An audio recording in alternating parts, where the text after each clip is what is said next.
They come every 4 months if they want. They may come 3 times a year. Sometimes we don't see them for several years because they're doing better. Sometimes they come back and bring us all the stuff that we gave them and actually come back as a volunteer. So that's the circle that we love. But the requirements are that you have a valid ID and that you have verification of how many children you have, because you're allowed so many outfits per child.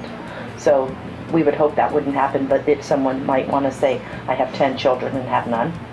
So they do have to either show a social security card or a school ID or some sort of birth certificate or something one time, and we put that in the system.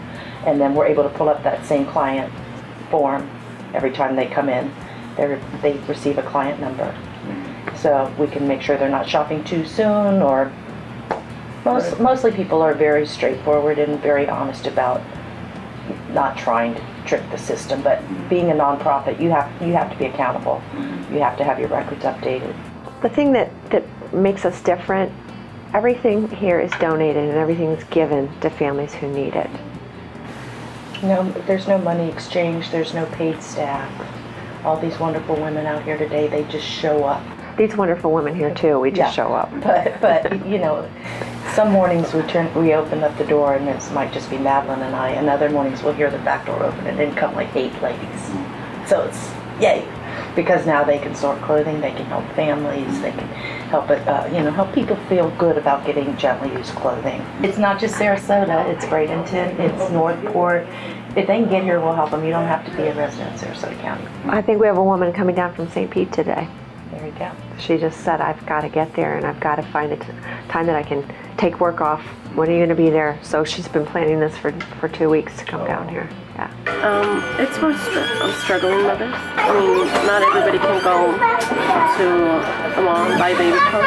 It's great. I mean, it helps a lot. For me, it's important because it's effective, and it's taught me a lot about giving and a lot about the suffering, and it's also been a part of our family for 20 years, so our kids have all been involved. I think for me it's really raised a personal awareness of having a better perspective on life and being able to count my blessings and not complain about my first world problems, and and just the perspective of being here and seeing these people with such a dire need, some people who are living out of their cars, and to know that not only can we do something to help them, but to be able to know that could be any one of us.